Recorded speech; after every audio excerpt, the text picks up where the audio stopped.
mas assim, só para contextualizar pro pessoal, então em 1954, na Praia das Toninhas, em Ubatuba, teria ocorrido a queda de um OVNI no mar. Haveriam testemunhas, fragmentos desse objeto teriam sido resgatados e são esses fragmentos que o Vallée e o Gary Nolan estudaram. E aí, na introdução, eles escreveram: esse documento explora a composição material de objetos voadores não identificados, OVNIs, focando particularmente em supostas amostras, atenção aí ao rigor científico, né? Supostas amostras, coletadas de vários incidentes relatados. Um deles, o de Ubatuba, no meio do estudo a gente vai trazer mais informação, é talvez o caso mais debatido, isso é muito interessante, é o que eles mais pesquisaram, mais testaram, mais fizeram análises, justamente porque é o caso que mais tem amostra. Foram fotografados vários objetos. A ONU não pode ser um avião. Ela teve um contato imediato de terceiro grau. Muito grande, parecia um sol. Ele está perseguindo o drone. Ela está indo atrás. A aeronáutica não divulga os resultados de suas investigações sobre objetos aéreos não identificados. Ela pegou e bateu assim no meu ombro, embaú, e seguiu o caminho. Contato.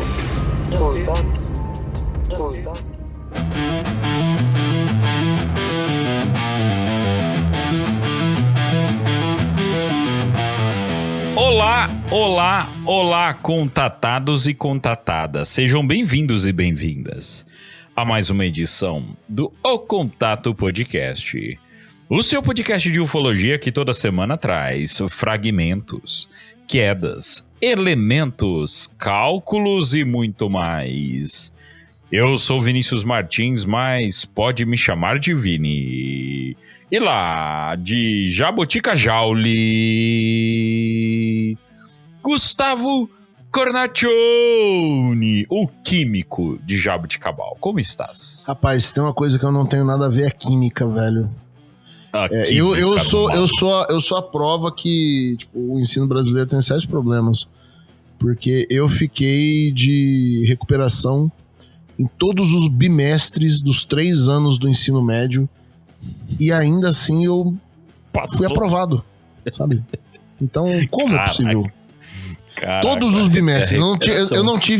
Eu não tive uma nota azul em química durante todo o ensino médio. Entretanto, estou aqui. O que isso quer dizer? Passou por conselho. Passou por conselho. Conselho, Sim. né? O conselho do coordenador pro professor. Passa esse viado aí, vai, sabe? Exatamente. É assim mesmo. Foi a primeira audiência. Que eu tive de aluno que não tinha nota em física pra passar, mas aí olharam. Deixa. Olha a denúncia aí. Mesmo, deixa. Sabe? Não é importante. Deixa. Tá bom. Então tá bom. Por isso que, cara, isso é uma das coisas que mais brocha o professor que é apaixonado pelo assunto, cara. A gente ama o negócio de, caralho, eu quero ensinar isso aqui, porque isso aqui é importante, independente da matéria. Você chega no conselho, não, sua matéria não é importante, pode passar o aluno. Essa é a minha profissão, cara. Profissão da área de segurança do trabalho é isso aí, todo dia. O dia inteiro, isso aí. Isso aí não é importante. O EPI não precisa, não. Isso aí não é importante. Vai. Isso aí pode... Isso aí depois a gente vê. Isso aí você não esquenta com isso aí, não. É sempre assim. Mas lá de Taubazótopos, Eduardo Oliveira, o nosso físico de Taubaté. Como estás? Eu ia falar mais um isótopo no paraíso, mas mais um dia no paraíso, pronto. Bom, meus caros, vamos então hoje fazer um papo diferente, ou melhor, né? Um papo de um jeito que faz muito tempo que a gente não faz nesse podcast, que é o jeitão podcast O Contato. Nós 3 aqui, batendo um papo, trazendo uma pauta diferentona que nunca foi debatida em lugar nenhum. E que nós vamos adentrar no assunto com vocês. Então não tem nem muito aviso, não. Chegamos no final do ano, né, galera? Chega cá, passou ETXP, passou tudo as coisas aí. O único aviso que nós temos, meu caro Gustavo Cornaccione, qual é? Desculpa, pode retornar? Qual que foi a pergunta? Não, sério, desculpa. O Macaulay Culkin!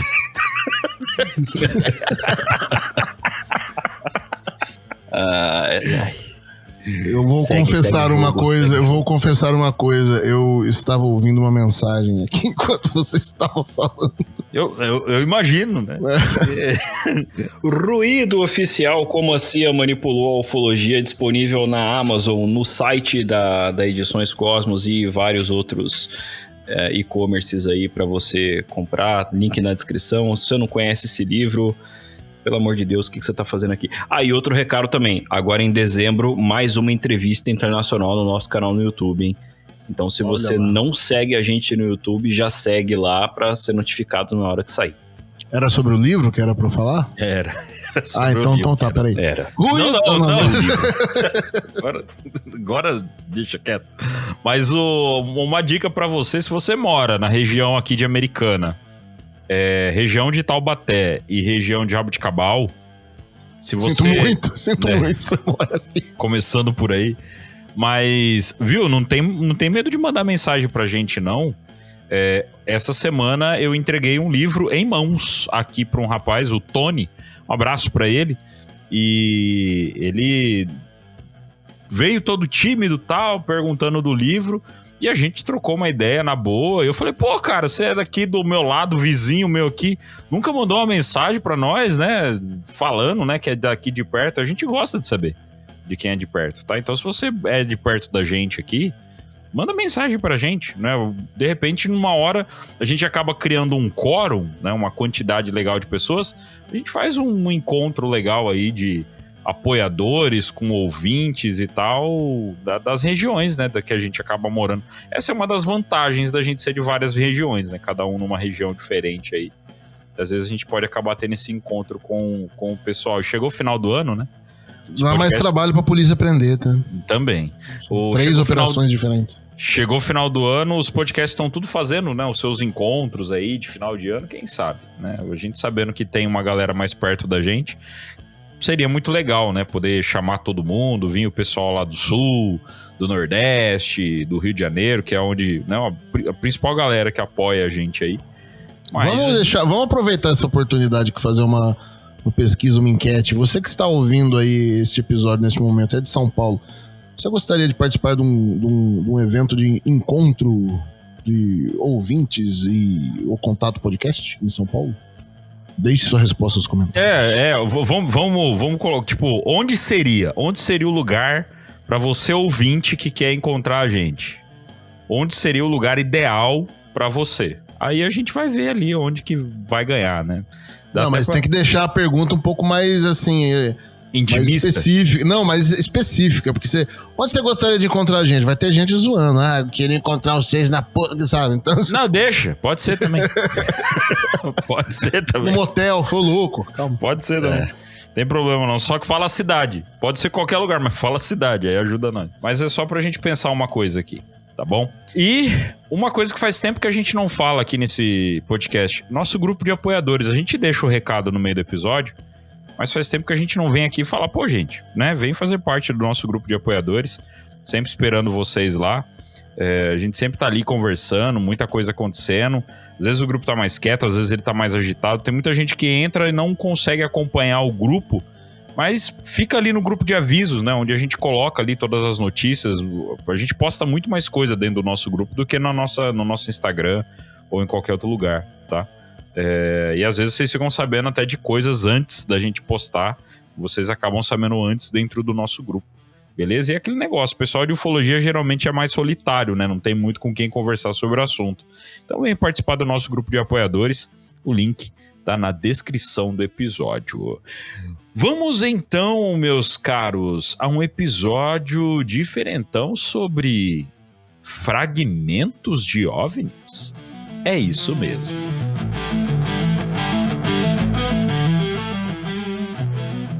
Contribua com o Contato no Apoia-se e tenha acesso a conteúdos exclusivos, grupo de apoiadores e muito mais.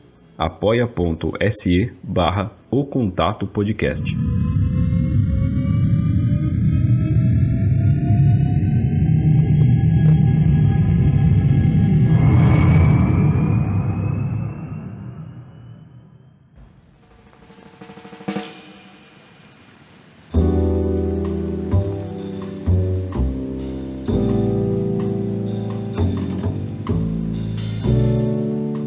Há mais de 70 anos de ufologia moderna, nada exerceu tanto fascínio e tanta controvérsia quanto a ideia de que objetos voadores não identificados deixaram para trás fragmentos físicos. Porque luzes no céu passam, testemunhos variam, mas metal é tangível e algo que se pode pesar, medir e analisar. E foi exatamente isso que fizeram dois dos principais nomes, de um dos principais nomes da pesquisa científica ufológica aplicada aí totalmente ao fenômeno. Nomes somente de Jacques Vallée e Gary Nolan, da Universidade de Stanford. Hoje vamos seguir linha por linha o relatório técnico produzido por eles, mergulhando na história, na ciência e nos mistérios que cercam as amostras de supostos OVNIs coletados ao longo de mais de um século.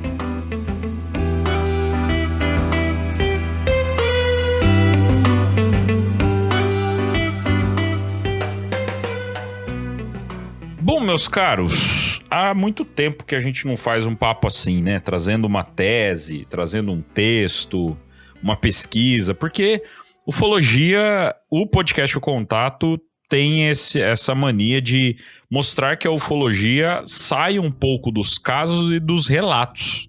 Entra muito nas pesquisas, nos documentos, nos militares, nos relatórios. E Gary Nolan e Jacques Vallée são aí dois nomes extremamente influentes na pesquisa científica sobre o fenômeno e fizeram uma apresentação em 2017 sobre fragmentos de OVNIs. É algo que eu acho que o máximo que a gente chegou a falar aqui da proximidade de fragmento de OVNI do Iguto é quando a gente fala sobre engenharia reversa, né? O máximo que a gente já falou assim, questão de recuperação, e quando a gente fala do Avilobe, né? Que foi lá recuperar aquelas esferas também e tal. Mas a gente nunca entrou nesse papo de recuperação de objetos ou fragmento de supostos OVNIs que foram recuperados ao longo dos anos, né? A gente nunca chegou a entrar nesse papo aqui. Quando a gente fez o episódio sobre aquele artigo do Condorman. 1950. Lá atrás. O Aladino Félix foi nosso consultor nesse episódio. Quando a gente fez aquele episódio, falava muito sobre recuperação de OVNIs e blá blá blá, mas a gente nunca foi além disso, né?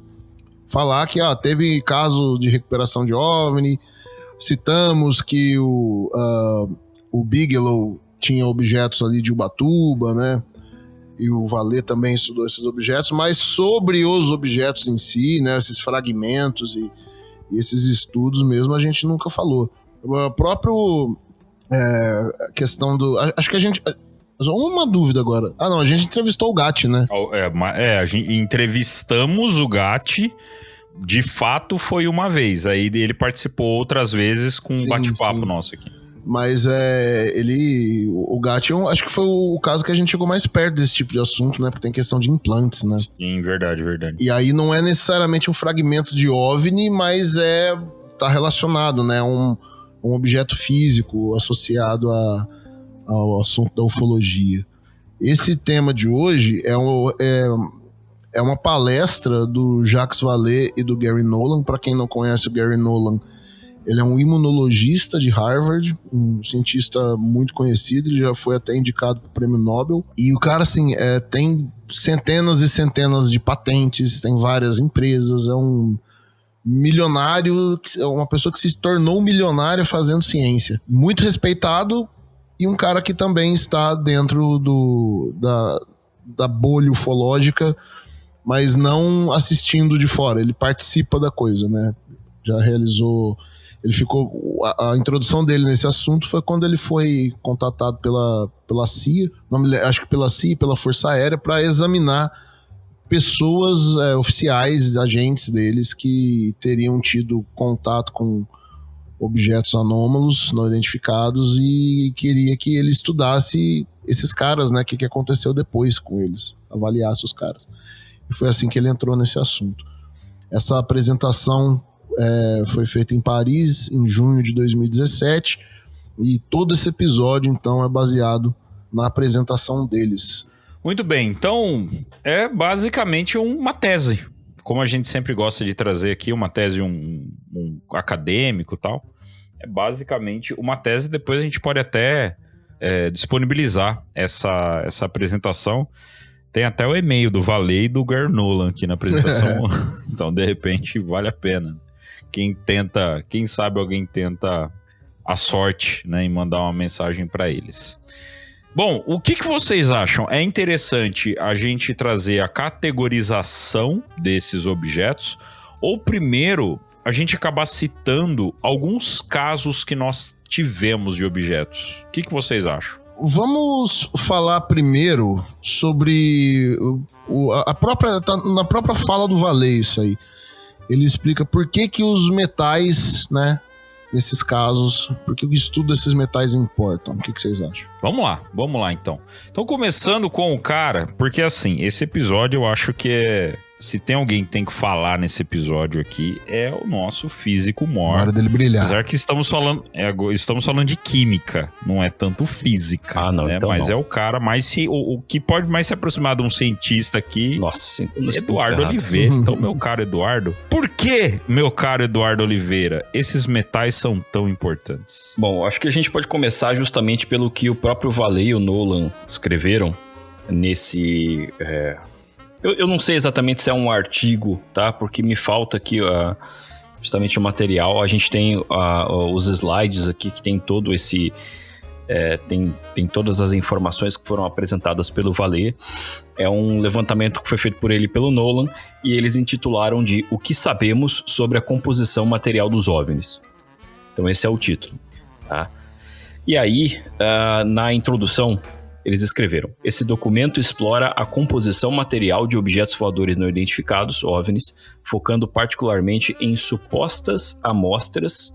Então, atenção aí ao rigor científico, né? Supostas amostras coletadas de vários incidentes relatados.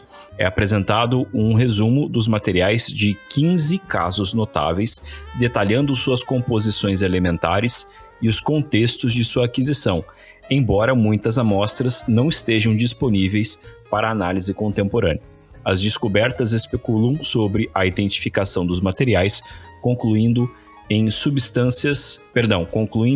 instâncias onde explicações tradicionais, como origem meteórica, são descartadas, deixando certos casos ainda inexplicados. Então, quer dizer, na introdução aqui, ele nos informa que são 15 casos notáveis, ou seja, casos ufológicos que se destacam, e a gente pode até dizer, por conhecimento de causa, né, de causa ufológica, que um caso onde você tem um fragmento de alguma forma se destaca, detalhando suas composições elementares, contextos de sua aquisição, ou seja, como se chegou a esse objeto, em como esse objeto saiu do seu objeto de origem, né, do disco voador, digamos assim, embora muitas das amostras não estejam disponíveis para análise contemporânea. Ou seja, foi feita uma análise, porém eu não sei o paradeiro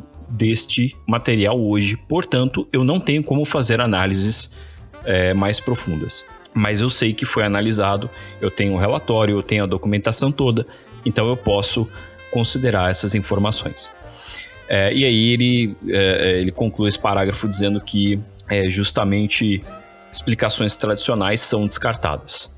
É claro que você tem, às vezes, casos em que você pode chegar a uma explicação prosaica, né? Acho que a gente passou a repetir muito essa palavra depois daquele relatório do Haro, mas existem casos em que você pode chegar a essa explicação prosaica e são muito... É uma porção muito significativa, sim, mas pelo conhecimento da coisa, o mais interessante é justamente aqueles que a gente não consegue identificar, que é o que eles tratam nesse documento, né?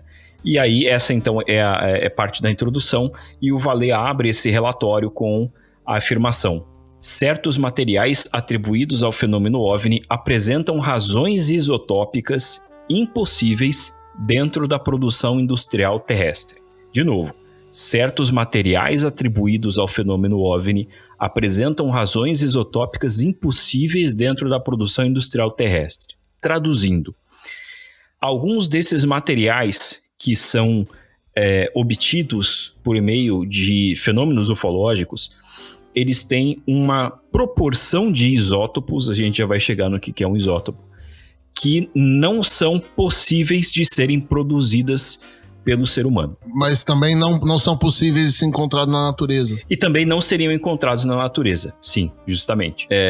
A gente tem aí... O que são isótopos? Né? Para a gente entender essa frase diretamente e por que entender essa história dos isótopos é tão importante. Um isótopo é uma variação de um elemento químico que tem números de nêutrons diferentes. Então ele pode se comportar de forma química muito semelhante, mas fisicamente ele não é a mesma coisa. Então você pode ter metais que quimicamente se comportam de forma semelhante. Você pode ter metais que quimicamente têm uma composição muito parecida.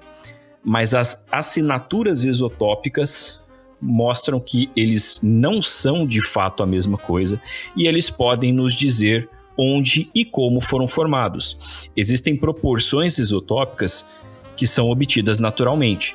E aí a gente sabe por quais processos aquele material foi formado. Não é o caso de nenhum desses 15 que foram avaliados nesse documento, tá? O documento aqui do Nolan e do Vallée examina 15 casos em que nós temos materiais a serem analisados. Essa explicação natural, ou então de origem artificial humana, né, de fabricação humana, ela não pode ser atribuída a nenhum desses casos. Eduardo, quando a gente vai falar de urânio, por exemplo, só para ficar mais claro essa questão de isótopos, vai falar de urânio, aí depois tem a expressão urânio enriquecido. Essa questão de isótopos entra nesse assunto? De enriquecimento de urânio, por exemplo? Sim, a gente fala sobre urânio enriquecido primeiramente porque você precisa de uma proporção específica de isótopos de urânio. O urânio, se não me engano, o número atômico dele é 92 e é o mais pesado que existe naturalmente na superfície da Terra. Os 3 mais comuns são o urânio 238, o 235 e o 234. E aí, então, você tem isótopos, né, do urânio, 238, 235, 234.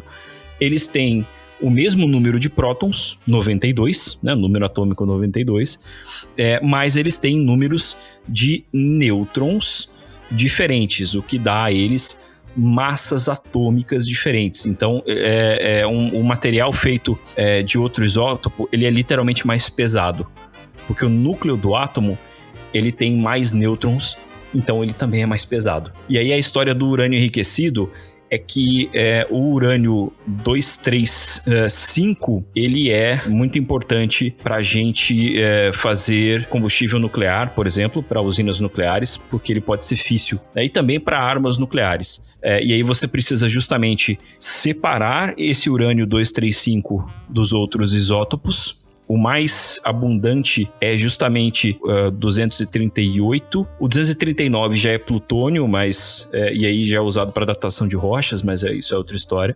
O 234 ele vai vir do decaimento dos outros isótopos, mas o 235 é essencial para as usinas nucleares e armas.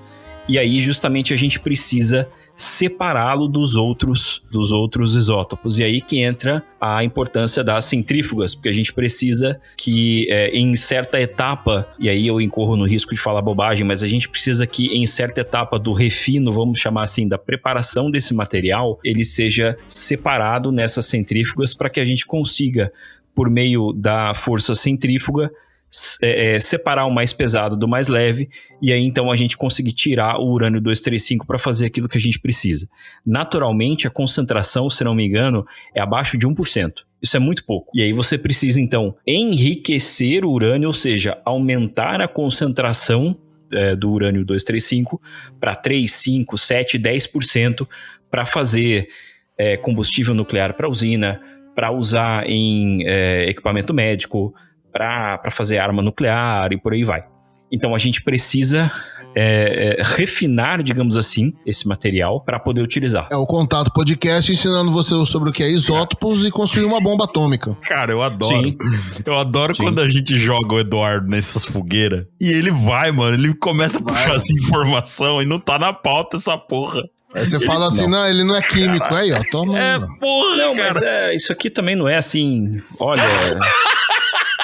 Não, mas não é assim. Eu acabei de falar que eu reprovei todos os bimestres de química. Porra. Isso aqui não é... Ai, cara. Mas assim, a parte chata da química, cara, são algumas operações, assim. A parte chata da química é a que começa com Q. Termina com química. A parte chata da química era o professor, tá ligado? Não, era eu, o relapso vagabundo, era eu. Às vezes eu gostava o professor, de química pra caralho. Eu gostava muito de química e de física. Eu gostava de química, ela que não gostava de mim, velho. Não tinha jeito, velho. Gostava, falava, não, vou estudar, isso aqui é legal, velho. É da hora. Eu ia falar, puta, mas você não gosta de mim, cara. Que saco. Aí eu desisti, falei, Fantástico, cara. Não, eu tô vendo aqui o Eduardo explicando, falei, caramba, isso não tá em lugar nenhum, não tem nada.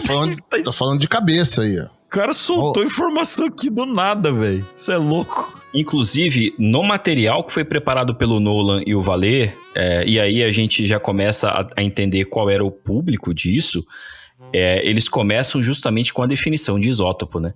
Não deram os exemplos que a gente foi aqui de urânio e tal, mas eles falam aqui, por exemplo, né? Isótopos são átomos com o mesmo número de prótons no núcleo, mas com números diferentes de nêutrons. Em outras palavras, possuem pesos atômicos diferentes. Existem 275 isótopos dos 81 elementos estáveis. Existem igualmente mais de 800 isótopos radioativos, alguns naturais, outros sintéticos, e as propriedades químicas dos isótopos de um único elemento são quase idênticas. Quer dizer, quimicamente, eles vão se comportar de forma muito parecida, mas eles não são exatamente a mesma coisa, né? E aí ele continua aqui, as propriedades físicas dos isótopos são diferentes, uma vez que essas propriedades geralmente dependem da massa. Se os isótopos têm massas diferentes, essas propriedades físicas vão ser diferentes. E aí essa diferença pode ser usada para separar isótopos de um elemento do outro por destilação e difusão. É a história do enriquecimento do urânio. Dá pra tirar desses slides, dessa parte específica, essa explicação sobre isótopos, que eu imagino eles estavam apresentando isso talvez num congresso de ufologia, porque eles não precisariam dar essa explicação se eles estivessem falando com cientistas, necessariamente. Então, só que aí que nem agora eu vou com a minha parte aqui, que é o meu papel aqui desse podcast.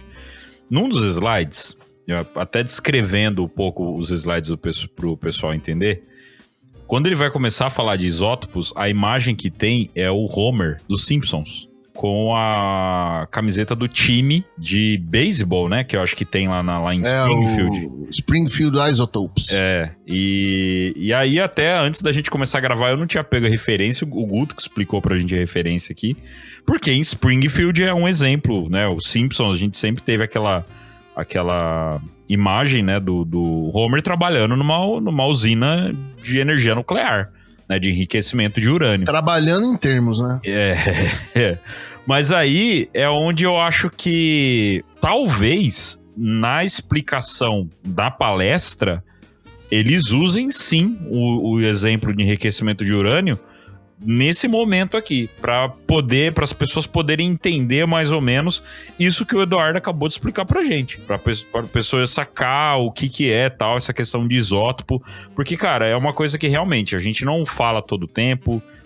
Falar de átomo já é um negócio meio complicado, aí você começa a falar de isótopo, que você tá aprofundando mais ainda no assunto, e aí entrar nessa questão de enriquecimento de urânio, das partes, e, é muita coisa. Então, às vezes a gente tem que usar dessa parte mais lúdica pra gente tentar entender um pouquinho. Só falando pra vocês, depois do podcast tem prova, tá? Então anotem bem aí, porque isso aqui virou matéria. Vai cair no Enem isso aí. Vai cair no Enem isso aqui. É verdade, cara. Isso aqui é sim o tipo de coisa que cai no Enem, cara. É, isso que o Eduardo falou, galera que estuda física aí, pessoal que está... Pode pegar esse trecho aqui e falar, molecada, escuta isso aqui, ó. Telecontato 2000. Telecontato 2000. Só para concluir aqui, justamente eles colocam também um slide que é realmente um slide de aula, que ele dá aqui exemplo simples do hidrogênio. E aí tem uma figura do núcleo, do átomo do hidrogênio, que você tem lá o núcleo com um próton e um nêutron, um elétron em volta lá, e depois ele te dá o deutério, que é a mesma coisa, só que com um nêutron lá junto do próton no núcleo. Depois do deutério ele te mostra o trítio, que tem mais um nêutron, né? Então são isótopos do hidrogênio. Então o deutério é o hidrogênio com um nêutron no núcleo, o hidrogênio não teria nenhum, né? Então você põe um nêutron lá, vira o deutério. Você põe mais um nêutron ali, vira o trítio. E se você colocar outro próton, aí vira um hélio, aí já não é mais hidrogênio. Quimicamente, ele já vai ser diferente, tá? Mas aqui, hidrogênio, deutério e trítio, quimicamente, seriam muito parecidos. Porém, fisicamente, não. Porque as massas deles são cada vez maiores. Deutério tem mais massa que hidrogênio. A água feita com deutério, por exemplo, né? Que seria ali a água com... com um átomo de deutério no lugar do átomo de hidrogênio, dois átomos de deutério no lugar dos dois átomos de hidrogênio, a gente chama ela de água pesada, justamente porque, embora ela se comporte quimicamente como água, ela é muito mais pesada do que a água realmente, a água com hidrogênio. E ela era muito importante para a produção. Não sei dizer atualmente, mas na época da Segunda Guerra ela era muito importante para a produção de armas nucleares, né? E no começo da Guerra Fria especialmente. Inclusive o ouvinte que jogou o Battlefield 5 tem uma missão ali, não me lembro se era na Noruega ou na Finlândia, mas em algum país nórdico ali, em que você tinha que impedir os nazistas de conseguirem acesso à água pesada para fazerem a bomba atômica deles, tá? Justamente porque da água pesada, que tem um nêutron a mais, você tira um nêutron que vai ser utilizado para iniciar a reação em cadeia da bomba atômica. Como é que é o nome desse elemento aí, o que tem um nêutron a mais de hidrogênio? É o deutério. Deutério. Cara, eu tenho certeza que tem algum ouvinte que tem um vô chamado Deutério. Com certeza. É muito nome de, tipo, poeta da Semana de Arte Moderna da década de 20. Começou a falar deutério, hélio. Deutério de Campos, sabe? O poeta modernista. Sim. Deutério mais pesado que hélio. Eu pensei, tipo, a galera chegando na mesa do bar lá. Ô, Deutério, fala, hélio. Beleza? Chamar o garçom de Deutério. Deutério! Meu bisavô chamava Eleutério. Me fala isso aí, não é nome de elemento químico. Sabe o que é mais legal? É que aqui a gente tem também o trítio, que é o trítio lá do Homem-Aranha 2. Do Homem-Aranha, isso. Olha aí. O trítio é um isótopo do hidrogênio. São primos, né?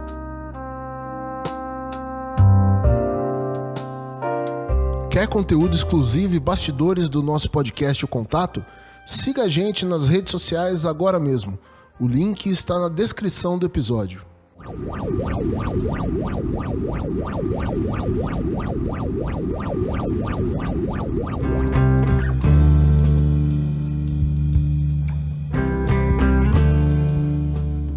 Muito bem, meus caros. Então tá aí, ó. Momento aula com Eduardo Oliveira pra vocês, tá bom?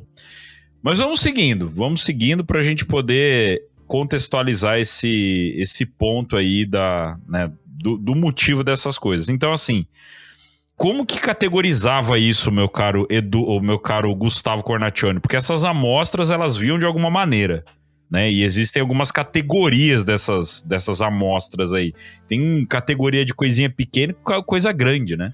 Sim, então, inclusive no trecho da introdução da apresentação dele, quando eles falam sobre como aquele material foi obtido, eles querem dizer não apenas a questão sobre como aquilo teria, sabe, parado no chão até ser recolhido, mas como aquilo chegou até pesquisadores e cientistas, né? Quem que encontrou, como foi o trânsito desse objeto e tudo mais. Então todas essas informações eram importantes. Mas segundo o Vallée e o Nolan, né, os materiais vinculados ao fenômeno que eles estudaram, eles se dividem em 3 categorias. amostras metálicas ejetadas em voo, geralmente sob instabilidade, né? São massas fundidas e fragmentos metálicos. Segunda categoria seriam implantes encontrados em testemunhas, né? Variando de fios microscópicos a pequenas estruturas encapsuladas, né? A gente já viu alguns assim, parece tipo cápsulas de remédio metálica, né? E casa muito com as coisas que o Gatti já acabou retirando e já mostrou em várias apresentações. É exatamente essa descrição aí. E a terceira categoria são grandes estruturas atribuídas a quedas, né, de OVNIs, incluindo superfícies e supostas partes internas de naves. Então, ou seja, eles examinam pequenos fragmentos, né, são pedriscos assim, né, pequenos fragmentos metálicos, implantes e pedaços de nave teria sido obtido. Então aí você tem 3 casuísticas diferentes, né? Você tem a história de queda de OVNI, história de implante, que sempre acaba envolvendo a abdução, e amostras metálicas de pequenos objetos, que pode tanto ser de uma queda quanto de um pouso, simplesmente, né? Ainda que nessa apresentação eles ficam focados só nos pequenos, né? Nas amostras metálicas recuperadas de massa fundida.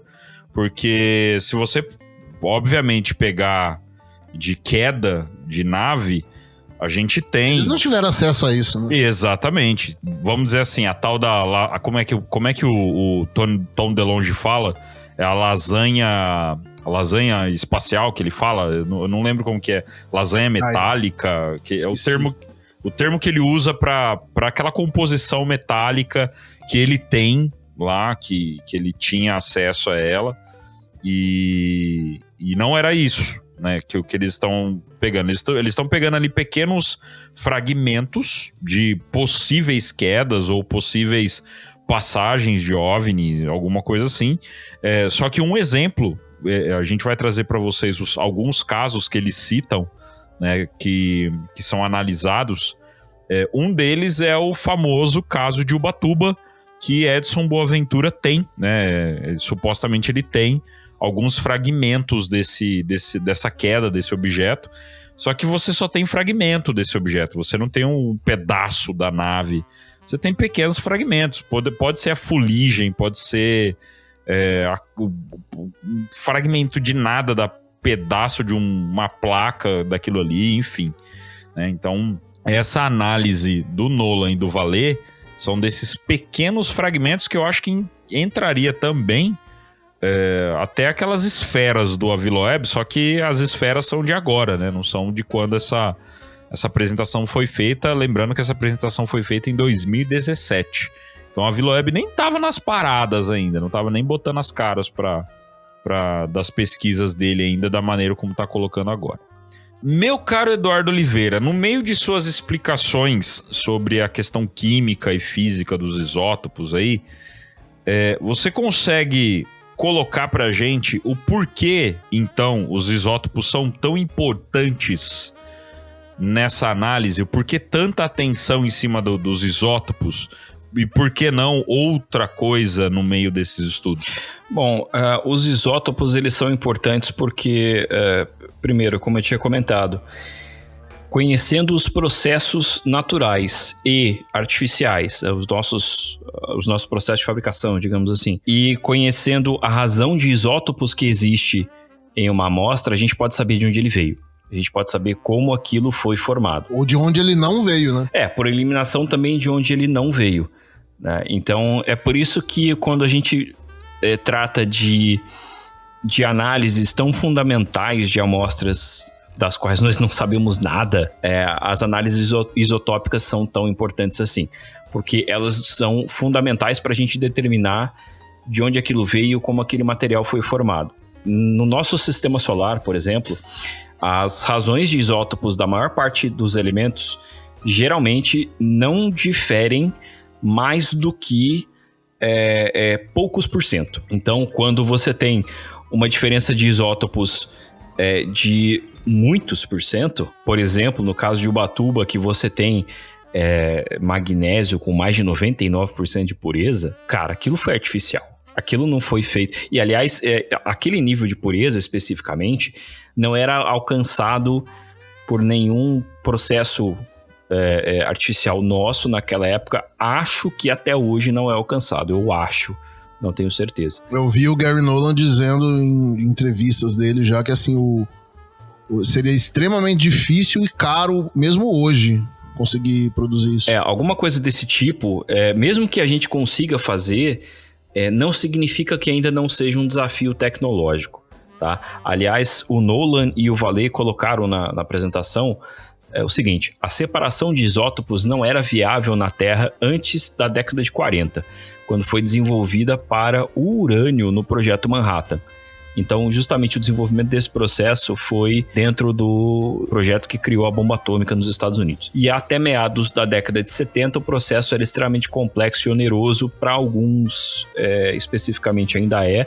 É claro que o avanço tecnológico ele se dá onde ele é mais requisitado, digamos assim, como no caso da tecnologia nuclear que a gente falou.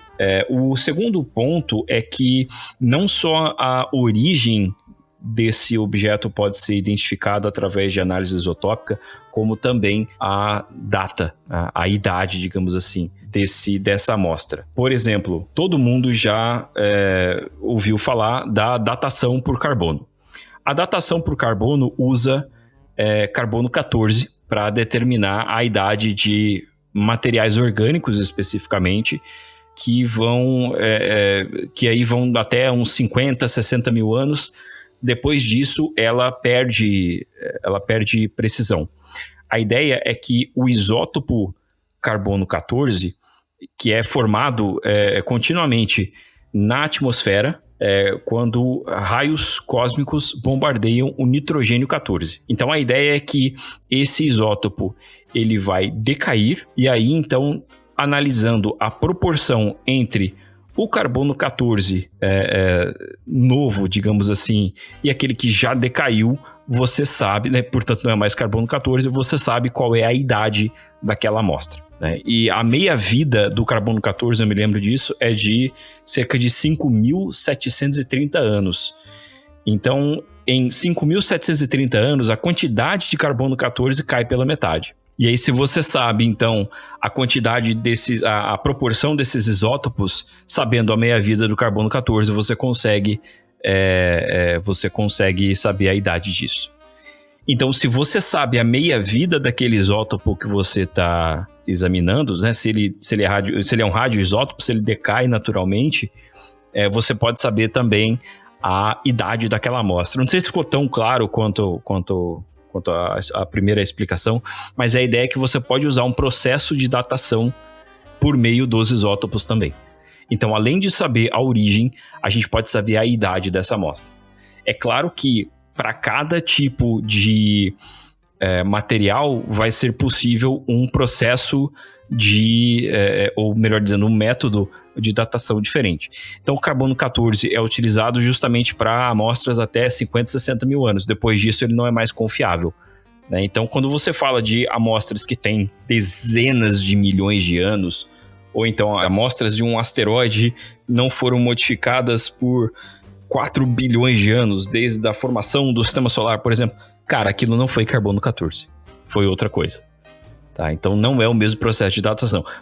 Você pode usar algum radioisótopo aí, mas não é carbono 14. Não é exatamente a mesma coisa, né? Então o carbono ele volta, eu tinha falado do nitrogênio, né, na atmosfera, ele volta por nitrogênio, e aí você sabe então a proporção desses dois, você sabe aí a idade desse material. Deu uma enrolada, mas eu acho que deu para entender, né? É importante porque origem e idade, simplesmente isso. Chique demais. Então, assim, alguns casos eu acho interessante a gente reforçar aqui.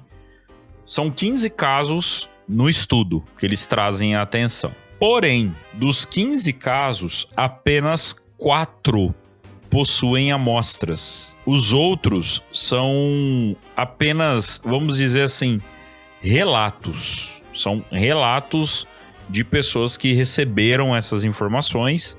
Então eles têm eles possuem a informação de uma suposta análise, mas é uma informação de segunda mão. Então eles não têm ali como testar, como ter a veracidade.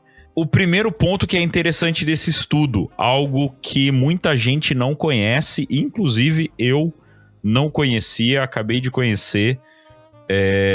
No meio desse estudo existem 2 casos no Brasil. 2. Um deles, o de Ubatuba, e no meio do estudo a gente vai trazer mais informação, é talvez o caso mais debatido, isso é muito interessante. É o que eles mais pesquisaram, mais testaram, mais fizeram análises, justamente porque é o caso que mais tem amostra. Ele tem várias amostras, inclusive algumas amostras mais novas, tá? E o outro caso no Brasil que não tem amostra é um caso de Campinas, aqui perto da minha casa, aqui, em 14 de dezembro de 1954. Tem testemunha diversa, né, de avistamento, 3 objetos voadores em forma de disco. Um objeto começou a oscilar, perdendo altitude. Aí teve todo o escoamento afilado de líquido prateado, e esse líquido foi recolhido, né, e foi analisado por laboratório aqui no Brasil e pelo Dr. Maffei.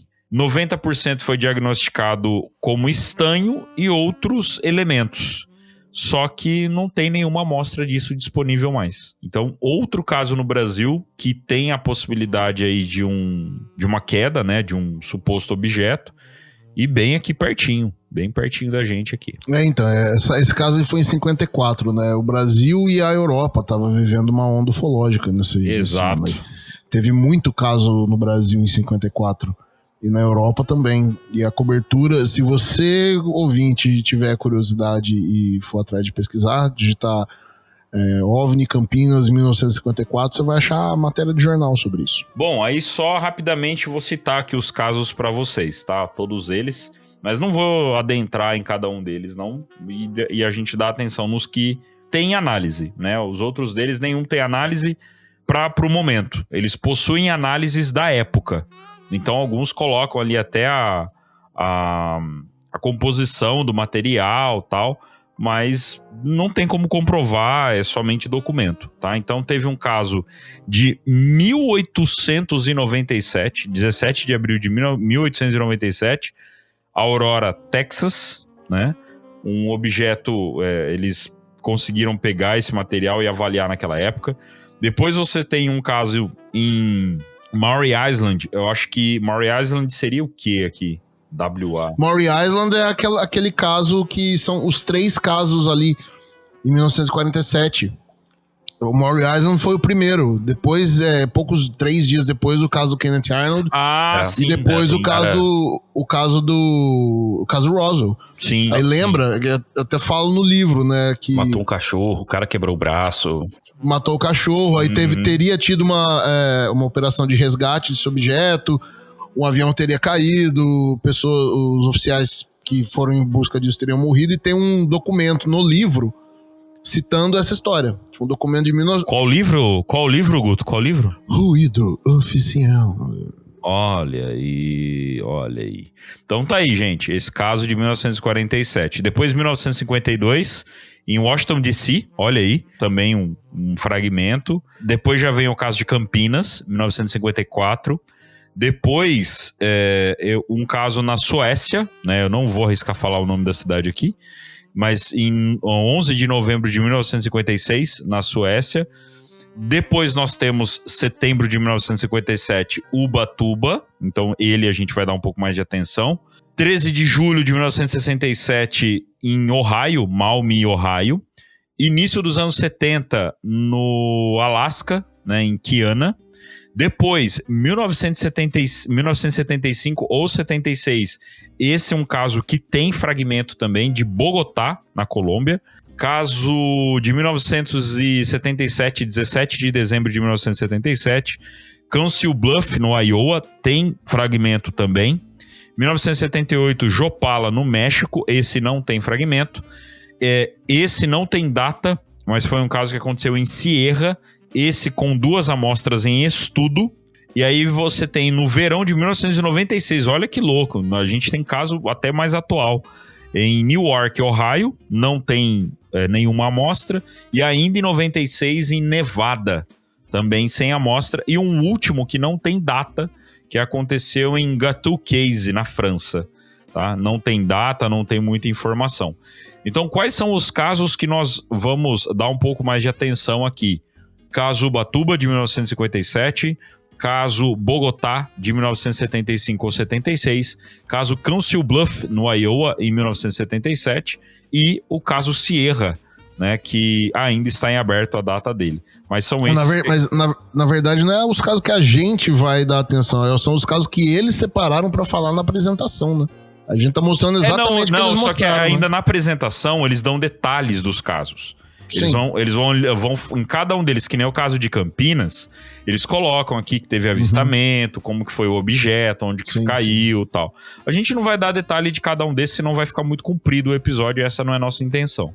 Né? Então a gente vai dar atenção nos casos que foram analisados mesmos e a gente consegue trazer um pouco mais de atenção, e até eu acho que vale mais a pena a gente dar atenção exclusiva ao caso brasileiro, meu caro Gustavo Cornacchione. Caso Ubatuba, fala pra nós aí, o que aconteceu e que raio de material é esse aí?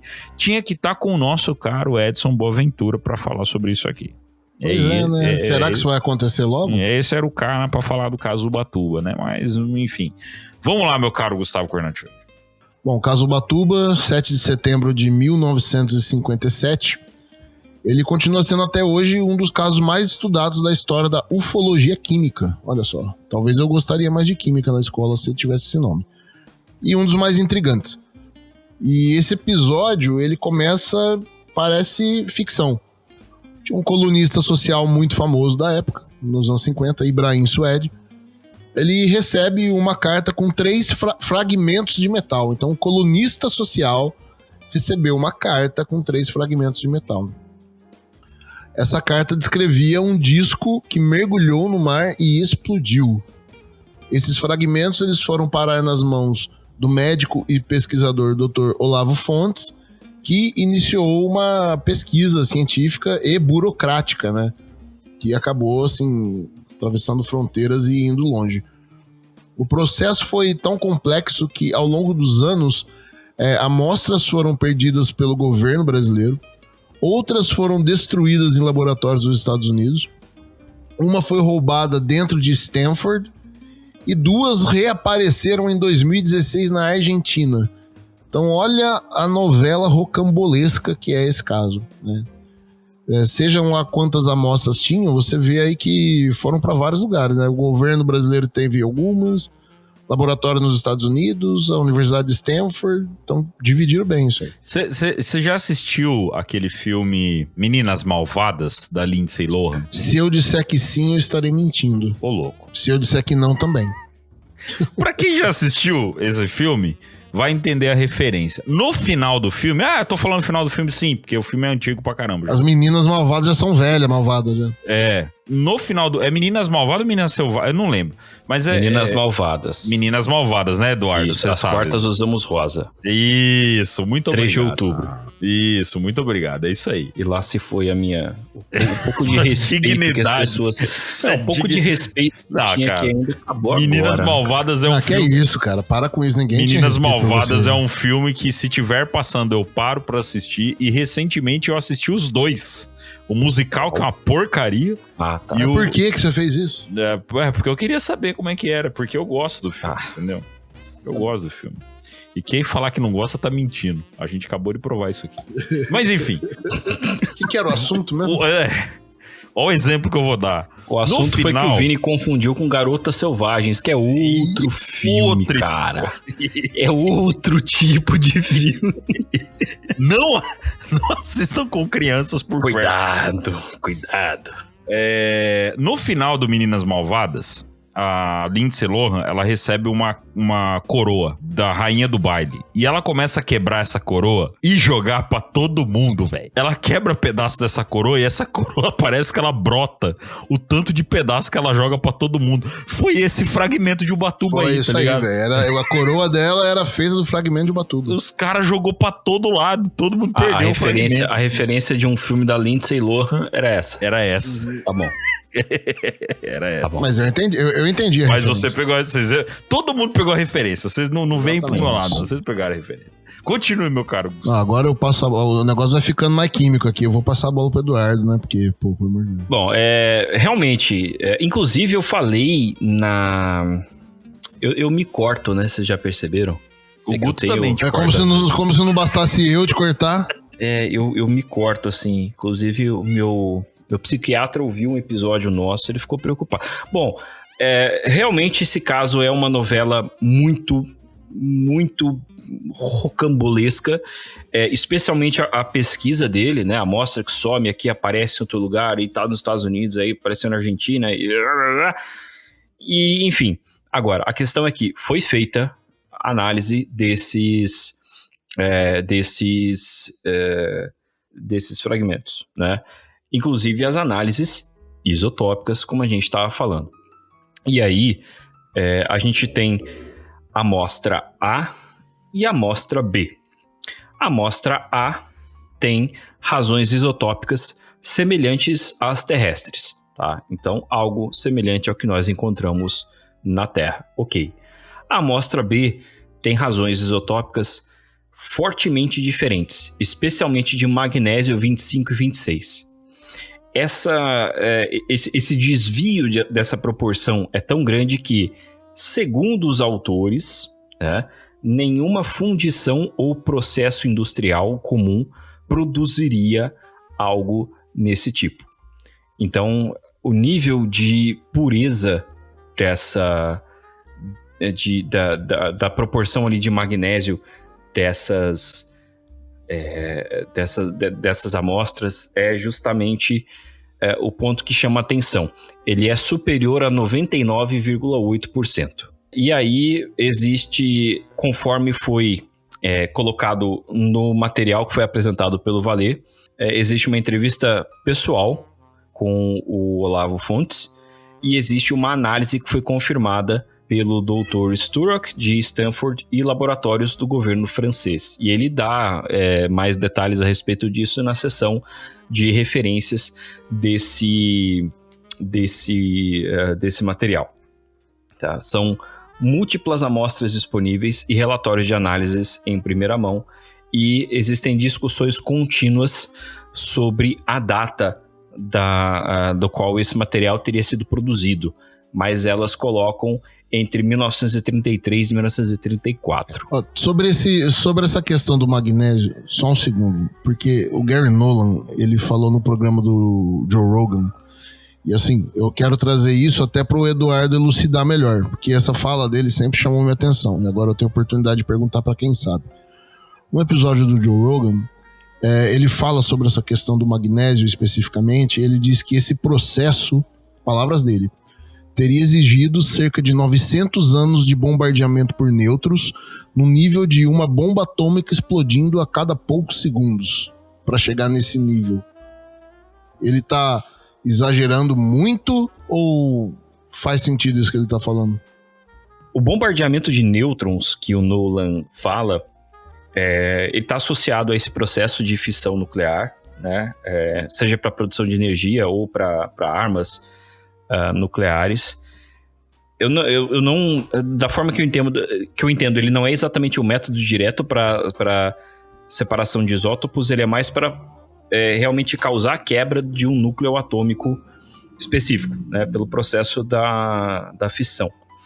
Agora, você pode ter justamente a fissão de um átomo produzido por esse bombardeio e o produto dessa fissão justamente é aquele, no caso aí, o magnésio, né? É possível, tá? É um produto físsil, né, no caso. Não acho que ele fez uma metáfora, né, cara? Pra demonstrar o quão difícil, o quanto distante nós estaríamos de produzir um material daquele, como aquele. Aí a gente pode, talvez, encontrar os números disso. Realmente me faltam os números aqui para poder calcular isso daí, mas é muita coisa. Então são centenas de anos de bombardeamento de radiação equivalente a tantas armas nucleares e tal. Tá, é muita coisa. Do tipo, eu entendo que é muita coisa. É coisa pra caramba. E mesmo pra nós, isso seria um desafio tecnológico gigantesco hoje. Daria pra fazer? Daria. Mas levaria muito tempo, custaria muito dinheiro. Assim, então... eu não sei exatamente se isso procede, mas considerando que é o Gary Nolan falando, mas o cara é médico, não é físico. Ok, mas ele tem muitos contatos no meio acadêmico e com certeza ele pode ter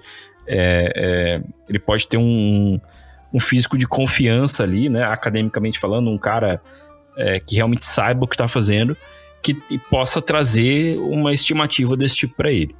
Então, esse estudo aí foi feito entre ele e o Vallée, né? O Vallée é astrofísico também. O próprio Vallée poderia... Eu não sei se nessa entrevista do Gary Nolan ele realmente falou pro Joe Rogan especificamente algo que o Vallée tenha dito, mas o Vallée é um cara que poderia calcular isso, tá? Então, é possível? Me falta o número realmente para fazer aqui e falar, olha, é isso aqui, mas é possível. Sim. E aquilo é uma coisa que não dá pra fazer na prática, sabe?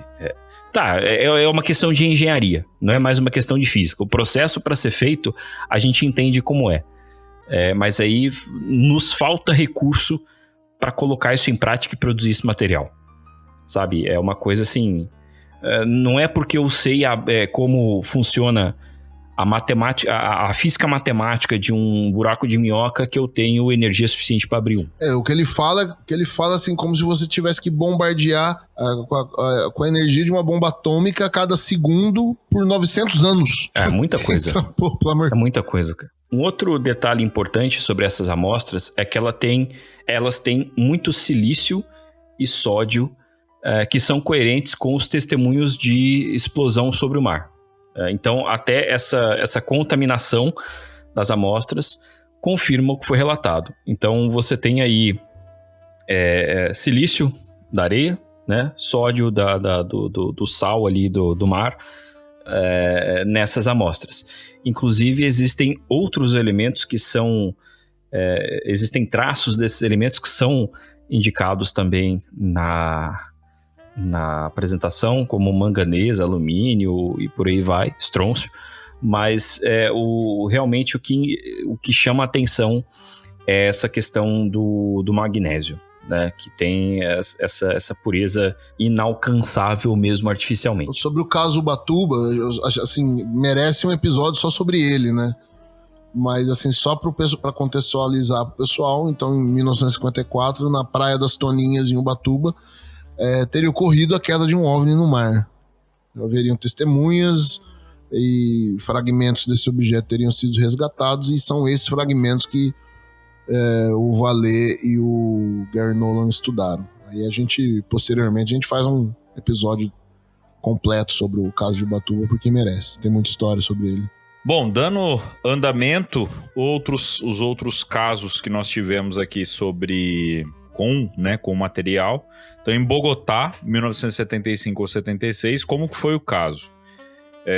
2 estudantes universitários foram que viram, né, um som metálico, aquele som metálico, 4 horas da manhã, estava chovendo.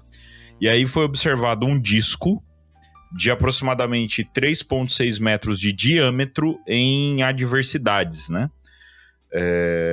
O surgimento depois de mais 4 objetos, e eu tô contando aqui de uma forma bem resumida, que eles colocam em tópicos o caso, né? Eles não fazem um storytelling ali do caso.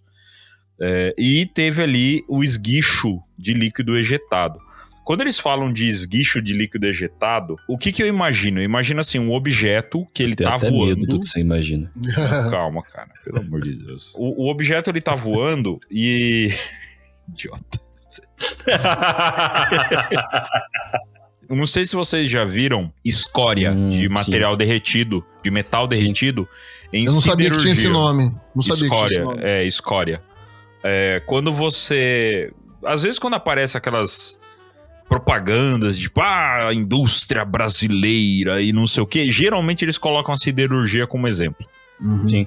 E aí você vê aquele metal derretido que parece lava de vulcão. Então, quando eles falam esse exemplo de esguicho de líquido ejetado, me vem isso. O que seria isso? Metal fundido. Sim. Sabe? Metal fundido. Então, o metal ele tá aquecendo demais e aí você tem uma perda de energia muito grande por conta desse metal. Então, isso indicaria um defeito, indicaria uma falha no material. Você encontra esse tipo de exemplo em resistência, algum material elétrico que tenha resistência.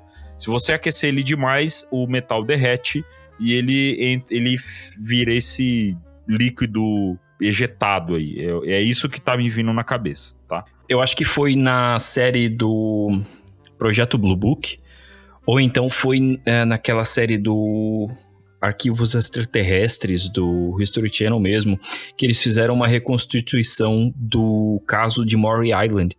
E lá eles mostraram exatamente isso. Metal derretido caindo do objeto. Em gotejos ou esguichos. Sabe? Sim. Inventei a palavra gotejo, azar. Eles mostram justamente isso daí. Aqui, pela descrição aqui de Bogotá, também me vem isso à cabeça. E aí a amostra, ela foi entregue ao Valê, né? Lá na Costa Rica.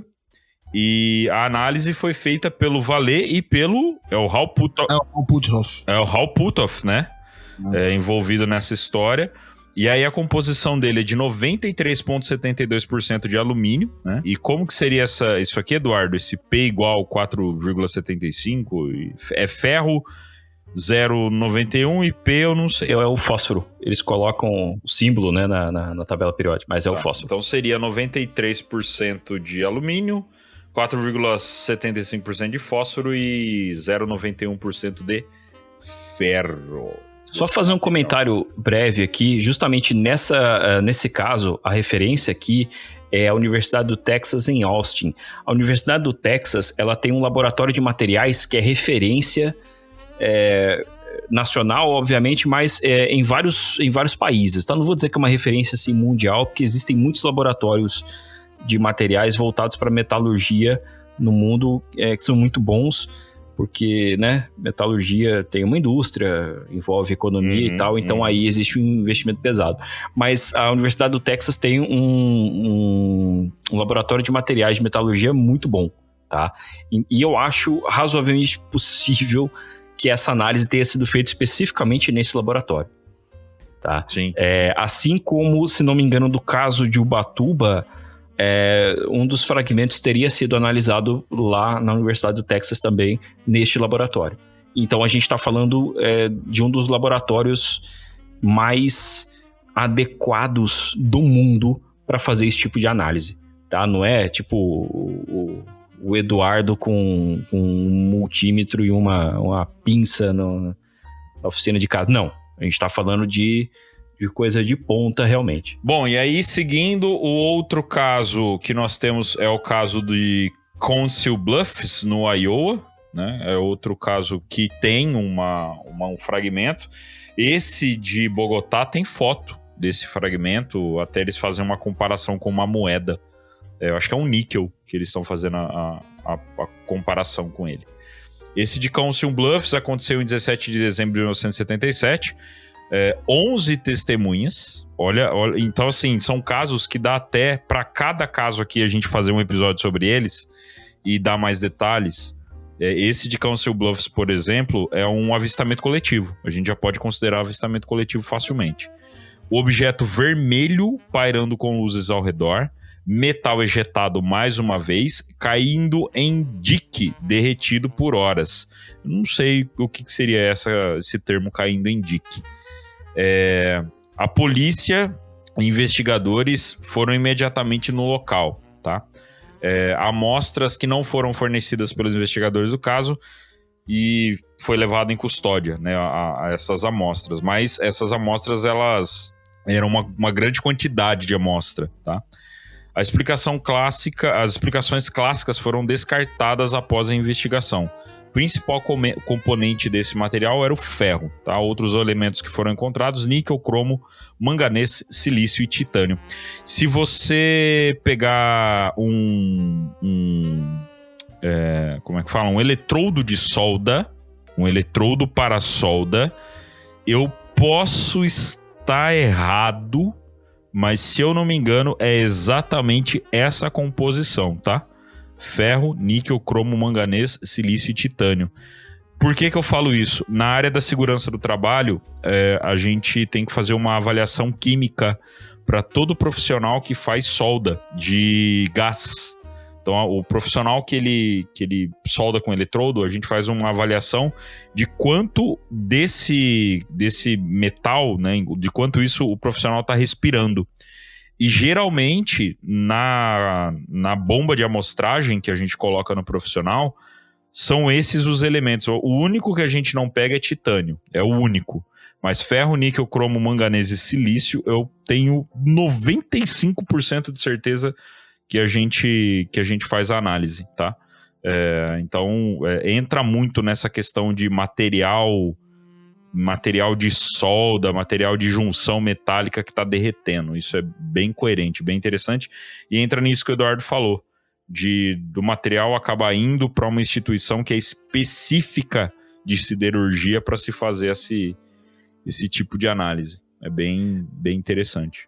Lembrando assim que embora os elementos possam ser os mesmos, as proporções é o que vão. As proporções são os indícios que vão nos dizer, falar corretamente, se realmente é algo desse tipo ou não. Então, se já descartaram qualquer tipo de explicação, explicações industriais como essa que o Vini apontou, ou naturais, enfim, então realmente é porque as proporções não são condizentes. Ainda mais quando a gente fala de coisas que são muito bem estabelecidas. Se a gente tem processos de segurança no trabalho para dizer se aquele profissional está sendo afetado ou não, se ele está fazendo o trabalho dele de forma segura ou não, enfim. Então esse fenômeno, da forma como ele acontece artificialmente ali, ele é muito bem conhecido. E o produto disso é diferente do que foi encontrado nessa amostra. Pô, então o material mesmo é isso, pô, é resíduo de solda, pô. Calma, tá? É possível que você tenha, na fabricação desse material, algum processo semelhante à soldagem. Isso é chutômetro, tá? Não sei como essa caceta foi feita, eu não posso dizer, mas é possível. Tá? E aí você tem, então, esse tipo de resquício, mas aí as proporções são diferentes, então a gente sabe que não foi. Tá? Só casos do Edu, eu fiz caldeiraria e soldagem no Senai, né? Trabalhei 2 anos em caldeiraria. E assim, tem casos que eu vi de profissionais que tiveram doenças, inclusive alguns desses materiais são carcinogênicos. Exatamente. Profissionais que tiveram doenças porque como a solda com eletrodo, o eletrodo ele tem que ficar climatizado no armazenamento, porque senão ele começa a se desfazer, perde garantia, enfim, chato pra cacete. Você tem que guardar ele lá numa geladeirinha e tal. Um sujeito, num local específico aí, ele trazia o almoço dele e ele guardava lá tipo um sanduíche, lá um pão com alguma coisa, ele guardava na mesma geladeira que o eletrodo. E aí que isso maravilha, hein? E foi assim por muitos anos. Esse cara teve câncer. Provavelmente por causa disso. Porque ele estava a comida que ele ingeria praticamente todos os dias estava na mesma atmosfera que esses eletrodos por várias horas. Então esse é o nível de controle que a gente precisa ter, porque esse material não é assim, não é o mais amigável ao ser humano. Então quem trabalha com isso precisa ter muito cuidado. Bom, e o caso se erra, eles acabam não colocando até a análise do material depois, porque eu acho que eles tiveram acesso a ele, mas não tem muita informação. Só fala que é um caso relativamente recente. Não tem muita Lembrando informação. que isso aqui é de 2017. Exato. Aí o que é interessante ainda nessa apresentação, além de várias outras coisas, né? Eles dão muita atenção ao caso Ubatuba, muita atenção mesmo, então vem muita informação, então acho que é válido até a gente deixar um pouco, se a gente for fazer um episódio sobre o caso Ubatuba, acho que é válido a gente até deixar um pouco para trazer depois essas informações para vocês também, com mais detalhe. Mas uma coisa que é interessante, 2 fragmentos foram encontrados em 2016. E são fragmentos consideráveis, assim, uns pedaços, um pedaço considerável. o Vallet encontrou enquanto ele tava na Argentina. Isso é muito doido isso, cara. O cara foi pra lá e aí ele viu tem até a foto, né, do objeto ali tipo uma cristaleira, né? E aí tá lá, Ubatuba e tal. E aí foi onde ele encontrou esses 2 pedaços. Imagina quanto desses pedaços não devem estar em mãos de outras pessoas que a gente nem tem conhecimento, cara. Tipo, a dona Ermelinda em alguma casa lá em Ubatuba, sabe? O seu Deutério. O seu Deutério, exatamente. O seu Deutério na casa ali, perto do bar do seu Hélio. Essa pedra que eu achei bonita naquela época e guardei. Lembrem do caso do Césio 137 em Goiás. O brasileiro é tipo Goblin. Adora ver um negócio brilhando e quer guardar, entendeu? Então, assim... E a pedra é bonita, ela brilha. É uma pedra de metal. Então, cara, o que deve ter de gente que tem esses pedaços de pedra guardado por aí, porque o relato do caso Ubatuba é que o objeto ele entrou na água e ele sai da água e explode. Então tem pedaço pra caramba, tem muito pedaço, né? Então devem haver mais pessoas com esses fragmentos em algum lugar do país aí, e que ela nem sabe o que é. Ela não deve ter nem conhecimento do que é isso aí. Ela deve achar que foi um fogo de artifício que estourou perto da casa dela e ela guardou. Bom, meus caros, tem muita coisa nessa matéria deles, né? Nesse estudo deles, a forma da pesquisa. A gente vai disponibilizar o estudo para vocês, né? Então tem toda a análise aqui dos fragmentos de Ubatuba. Bom, além da parte química, eles ainda elencam alguns outros, no meio dos casos, né? Eles acabam elencando algumas hipóteses para alguns casos. Então, um exemplo para vocês, né? O caso de Council Bluffs, eles colocam ali a possibilidade, né? Se for uma farsa de alguém derretendo metal. Então, é legal essa análise deles para a gente poder entender que os caras não estão desconsiderando a possibilidade de que alguém tá forjando, de que pode ter sido qualquer outra coisa.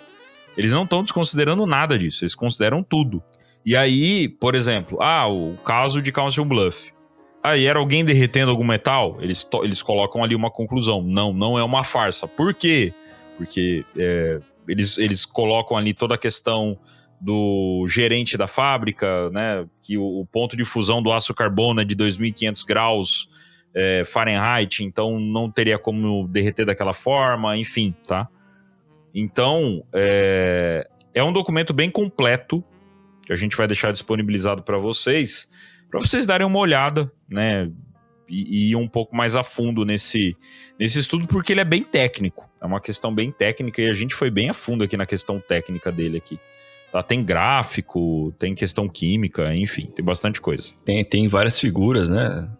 Bom, então eles, desse caso de Council Bluffs, eles apresentam 5 hipóteses, né? Todas elas eles negam. Então, assim, eles apresentam os argumentos que não é uma farsa, né? Pessoas derretendo por metal, não é um material caindo de aeronave, não era detritos espaciais e também não era resultado do impacto de um meteorito. E eles deixam bem destacado na última hipótese, o caso permanece não identificado. Então eles não definiram o que aquilo é. Não souberam explicar como aquele material poderia ter surgido, a origem daquilo. Então eles conduzem a toda a apresentação deles, né, e chegam no resumo das descobertas. Lembrando que no início dessa apresentação, bem na primeira página do slide, deixam bem claro, bem na primeira página da apresentação, eles deixam bem claro que isso era um estudo em andamento, né? Ele não tinha sido finalizado. Mas os resumos das descobertas até então, certos materiais metálicos são vistos contendo traços de elementos e isótopos dos referidos elementos que nenhum metal feito pelo homem ou terrestre poderia conter. Esses contaminantes são introduzidos propositalmente, ou seja, seriam manipulados? Fica a questão.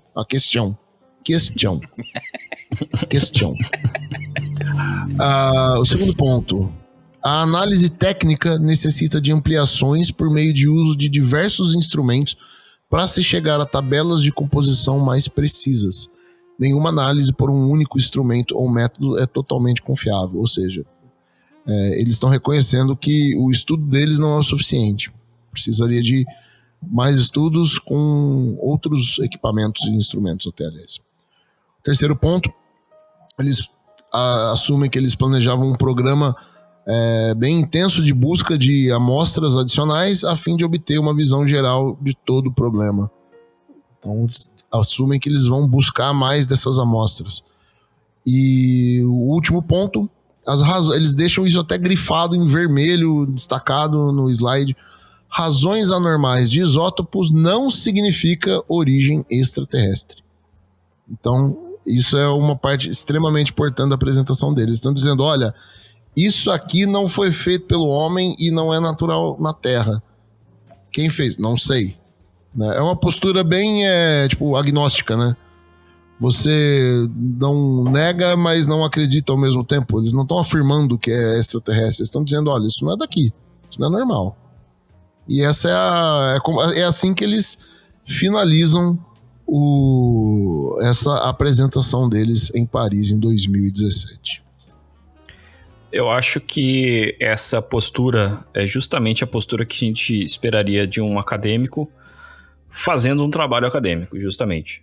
Como Nolan e Vallée têm o seu background acadêmico inegável, eles aplicaram justamente isso nesse trabalho. E quando eu falo que a gente precisa justamente trazer essas pessoas que têm esse conhecimento, têm essa aplicação do método científico para fazer esse tipo de análise, isso aqui é um bom exemplo.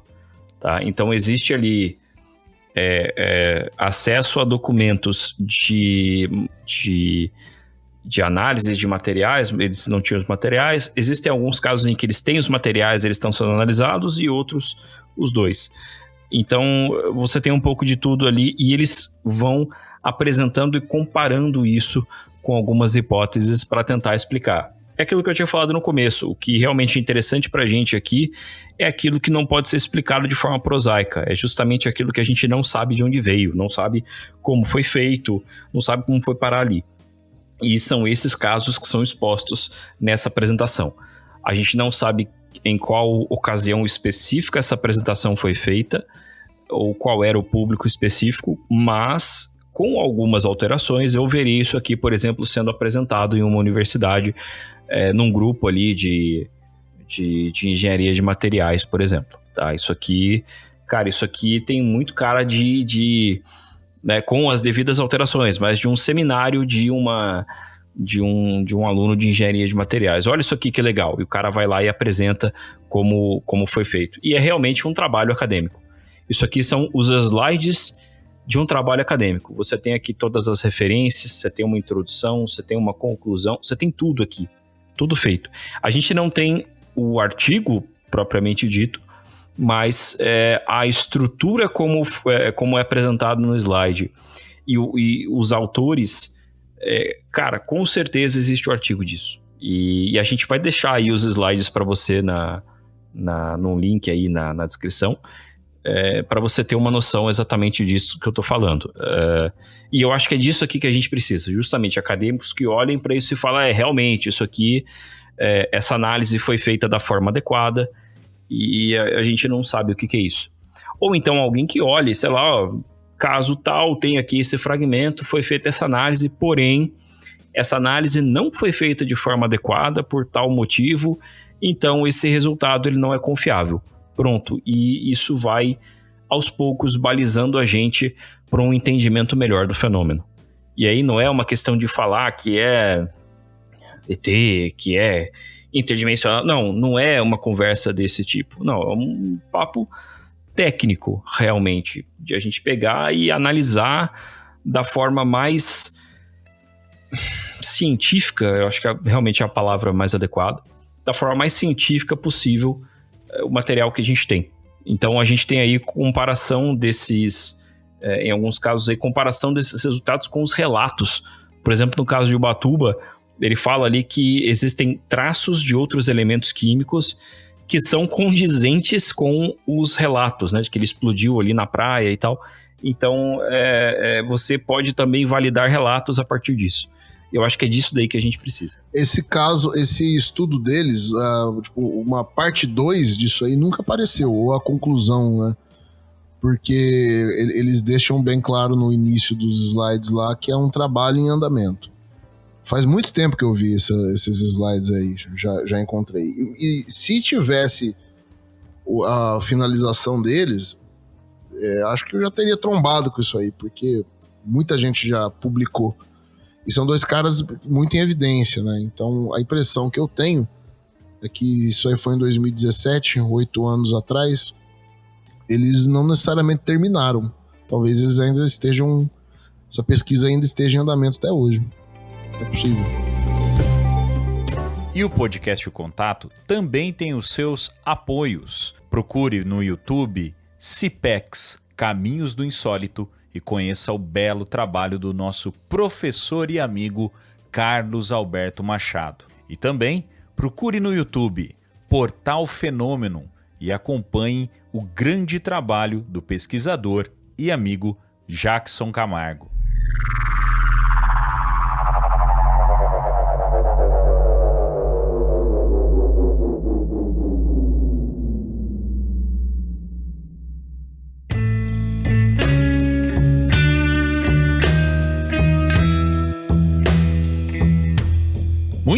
Muito bem, meus caros. Tava com saudade de um episódio assim, hein?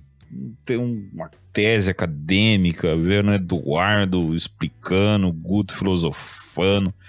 Gosto. Tava com saudade de episódio assim. E também muita coisa acontecendo, né, gente? Muita coisa acontecendo nesses últimos meses aí. A gente teve que ir por outros métodos e deixamos de lado um pouquinho a nossa essência, mas estamos de volta, do jeitão que a gente gosta.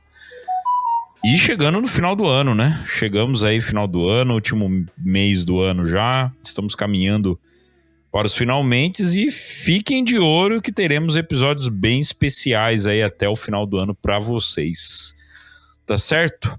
Meu caro Gustavo Cornacchione, considerações finais? A gente passou... Nós fizemos uma leva de episódios aí com convidados, com entrevistas, né? Tivemos também a TXP no meio, que demandou viagem e tudo mais. E, queira ou não, quando a gente tem um convidado para entrevistar durante o programa, acaba facilitando um pouco o nosso trabalho, né? E as coisas estavam muito corridas aqui pra gente esses últimos tempos. E agora fazia tempo que a gente não fazia um episódio desse jeito. Os 3 com um documento, uma tese, alguma coisa, olhando para aquilo e comentando. É uma coisa que a gente sempre fez, virou uma marca do podcast e sempre vamos fazer, né? De vez em quando a gente volta com esse tipo de episódio. Valeu. Meu caro Eduardo. É isso, eu acho que a gente vai encontrar esse caminho aí no meio das coisas que a gente está planejando. E, claro, inscreva-se no nosso canal do YouTube. Lá tem todos os nossos episódios e episódios extras com convidados internacionais. Como a gente não tem como colocar legenda em áudio, e se a gente dublasse os caras, né, com a nossa voz, ficaria super estranho e perderia toda a graça de ter um convidado internacional. Então, se inscreva lá no YouTube para você ver as nossos papos mirabolantes com gringos. E já em faz dezembro tem mais já faz o disclosure aí de quem que é. O disclosure de quem que é. Um cara que a gente já entrevistou, mais outro que nós não entrevistamos e já fizemos referências várias vezes. O Steve Mera foi entrevistado nosso lá no YouTube semanas atrás. E a gente falou muito do trabalho que ele faz junto com o Nathaniel Gillis, que é um, aspas, demonologista dos Estados Unidos, e a gente falou justamente sobre o fato dele ser um demonologista ou não, e aí para entender se ele é realmente um demonologista, vocês vão ter que assistir a entrevista. Mas tá aí, Steve Mera e Nathaniel Gillis em breve no nosso canal no YouTube. Imagina a gente dublando...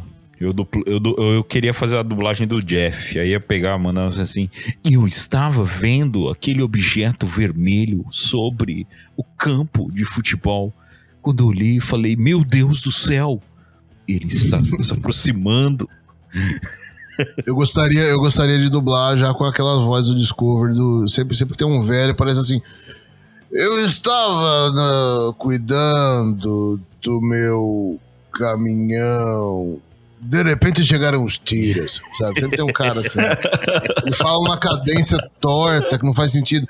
Eu estava lá e... De repente... Sabe? Faz umas coisas assim. Chegaram os tiras. Vai arrastando, né? Quando a gente conheceu o Jeff e o Tom, perguntar pra eles como que eles queriam que fosse a voz de dublagem deles. Muito bem, então, meus caros, esperamos que vocês tenham gostado de mais esse episódio. Nos encontramos na semana que vem em mais uma edição do O Contato Podcast.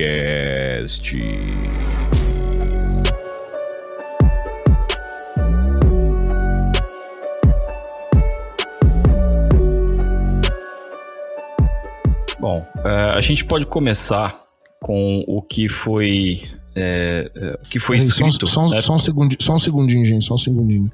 Antes, corta até isso aqui depois. Vamos falar o título do estudo deles. Que é o que sabemos sobre Vamos falar sobre isso aí. E aí, é justamente isso que eu ia fazer a leitura aqui agora. Ah, tá. Desculpa. Eu vou botar no final falar lá. Não. É que eu achei que ele ia falar de outra coisa. Eu achei que, depois a gente já teve vários episódios que a gente chega lá no fim e fala, fala uma coisa que tinha que ter sido lá no começo, entendeu? A gente não tinha falado o título dessa apresentação.